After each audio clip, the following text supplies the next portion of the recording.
Ce matin, nous allons voir un exercice basé sur la géométrie, très intéressant. On donne comme ça la figure. Attention, je n'ai pas pris en vraie grandeur. Ils disent que la distance qu'elle a, c'est la même, la longueur qu'elle a, c'est la même longueur qu'elle a, c'est la même longueur qu'elle a. Vous prenez ici, il y a 3x, ici, il y a 3y. Mais du fait que ici, la mesure qu'elle a, c'est la même mesure, c'est la même mesure, ça veut dire que le triangle qu'elle a, c'est un triangle équilatéral. Maintenant, comment faire pour calculer la somme x plus y? Donc, c'est facile. Dans un triangle équilatéral, on sait que chaque côté, la mesure de chaque angle, c'est égal à 60. Ici, vous avez 60. Ici encore, vous avez 60. Ici encore, vous avez 60.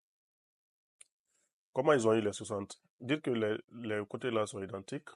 Ça veut dire que là, c'est x, là, c'est x, là, c'est x. Prenez x plus x, plus x, plus x égale à 180. Vous aurez ici 3x égale à 180. 180 degrés.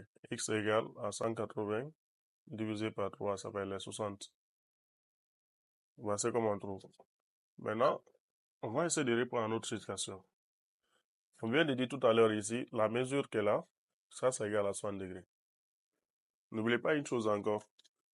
La mesure de l'angle qu'elle a, l'angle formé à partir de là, c'est la même que 180 degrés, c'est un angle plat.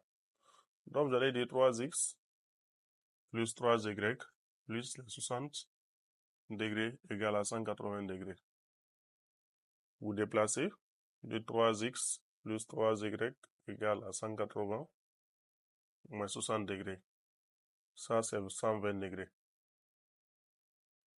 Là, vous allez dire 3 facteur x plus y égale 120 degrés. On peut dire 3 fois 140 degrés. Je m'excuse, 3 fois 40 degrés. On peut simplifier les deux là. On obtient x plus y égale à 40 degrés. Voici comment on fait cet exercice.